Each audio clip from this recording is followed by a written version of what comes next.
Assalamualaikum sahabat, jadi di video kali ini saya akan berikan tips ya atau cara panen bibit ikan lele 40 hari di ukuran 45 dan 56.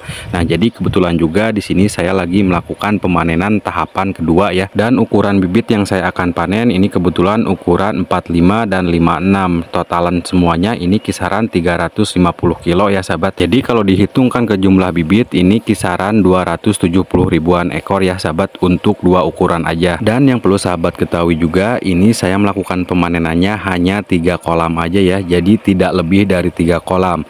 3 kolam saya bisa melakukan pemanenan 350 kilo ya, dan atau jumlah bibit kisaran 270 ribuan ekor. Untuk ukuran 45 kisaran 130, dan untuk ukuran 46 itu kisaran 140 ribuan ekor. Dan di sini juga sahabat bisa lihat sendiri ya, ini bibitnya sangat padat sekali ya untuk satu kolamnya, padahal ini airnya sudah surut ya sahabat. Nah, jadi buat sahabat yang bertanya kenapa saya di sini bisa melakukan pemanenan 350 kilo hanya membutuhkan 3 kolam. Jadi sebenarnya saya itu menggunakan ukuran kolam yang lumayan besar ya sahabat. Jadi di sini juga sahabat bisa lihat sendiri. Ukuran kolam saya itu 4x10 dan 5x10 yang 3 kolam ini. Jadi saya berani melakukan penebaran bibit secara padat ya. Dan ini tidak main-main ya sahabat. Ini serius 350 kilo untuk 3 kolam.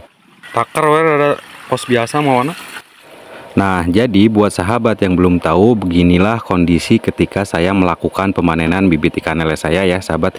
Dikarenakan rumah saya itu posisinya di atas ya dan kolam di bawah, jadi bibit ini biasanya kita tampung dulu di halaman rumah ya sahabat. Jadi pas waktu malam kita baru melakukan penimbangan ya sahabat. Nah, jadi buat sahabat juga yang belum tahu, untuk satu wadah ini isinya 20 kilo ya sahabat. Jadi kalau di bahasa Sunda saya itu namanya kompan ya sahabat. Jadi untuk satu kompan ini isinya 20 kilo. Nah, jadi buat sahabat yang ingin melakukan penebaran bibit secara padat, itu usahakan kolamnya harus besar ya, jadi jangan kecil. Karena kalau misalkan sahabat mempunyai kolam kecil dan memaksakan untuk melakukan penebaran bibit secara padat, itu tentunya sangat beresiko ya, karena semakin kecil ukuran kolam akan semakin sempit ruang gerak bibit ikan lele di dalam kolam.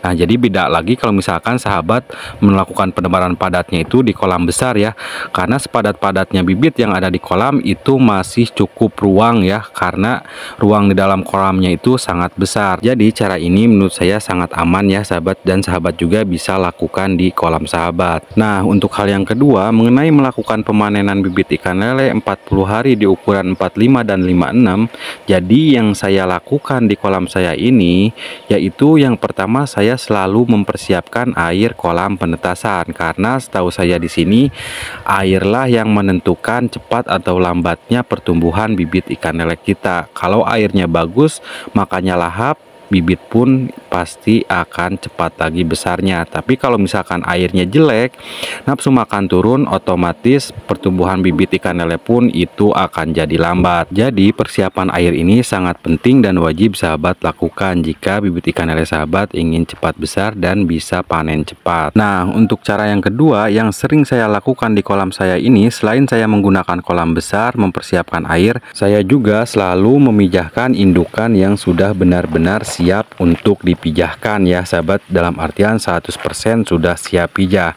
Karena setahu saya juga di sini faktor indukan ini sangat penting ya untuk menghasilkan anakan atau bibit yang unggul. Dalam artian bibitnya itu bisa tetap sehat dan bisa cepat besar. Jadi usahakan ketika sahabat memijahkan, indukannya harus yang benar-benar siap pijah dua-duanya, agar sahabat bisa mendapatkan bibit yang unggul, bibit yang sehat, bibit yang cepat besar, dan sahabat bisa panen lebih cepat. Untuk cara yang ketiga yang saya sering lakukan di sini, selain saya memilih indukan, tentunya saya selalu memberikan pakan cacing sutra secukupnya, minimal 14 hari dari awal pemberian. Nah, ini juga sangat bagus ya untuk memacu pertumbuhan larva agar larva lebih sehat dan lebih cepat lagi besarnya. Karena setahu saya juga di sini, dan yang perlu sahabat ketahui, jika kita sampai kurang memberikan cacing sutra ke larva, biasanya pertumbuhan larva sutra itu akan sedikit lambat ya. Jadi beda lagi kalau kita memberikan cacing sutranya itu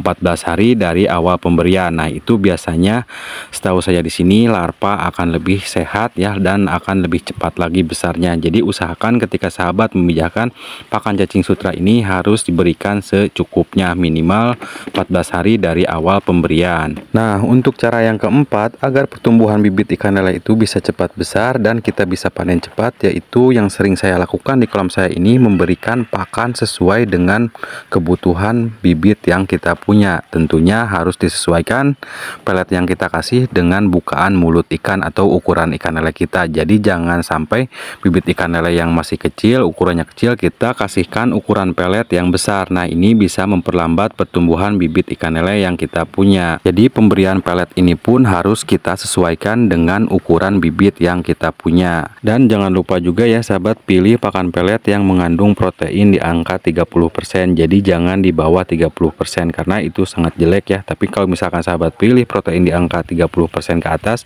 itu sangat bagus untuk memacu pertumbuhan bibit ikan lele sahabat. Dan untuk pemberian pakannya pun sahabat bisa lakukan sehari 2-3 kali ya. Pagi secukupnya, siang secukupnya, dan malam secukupnya. Asal jangan terlalu berlebihan karena itu juga bisa berbahaya untuk kehidupan bibit ikan lele sahabat. Untuk cara yang kelima yang sering saya lakukan di kolam saya ini, yaitu saya selalu menjaga kualitas air kolam bibit ikan lele saya ya sahabat. Dalam artian perawatan air ini sangat penting dan wajib kita lakukan. Jadi sebenarnya yang saya rawat itu airnya dulu ya sahabat. Jadi bukannya ikan dulu, karena yang perlu sahabat ketahui, ikan lele itu hidupnya di air ya, beraknya di air dan makannya pun di air. Kalau misalkan airnya itu sampai rusak, otomatis pertumbuhan bibit pun ini akan terganggu, apalagi kita melakukan penebaran bibit secara padat. Jadi itu artinya dalam perawatan air ini sangat penting dan harus diutamakan agar bibit ikan lele itu bisa selalu sehat, cepat besar, dan kita bisa panen cepat. Jadi kelima hal itulah yang selalu saya lakukan di kolam saya ini ya sahabat, untuk memaksimalkan hasil panen dan mempercepat masa panen.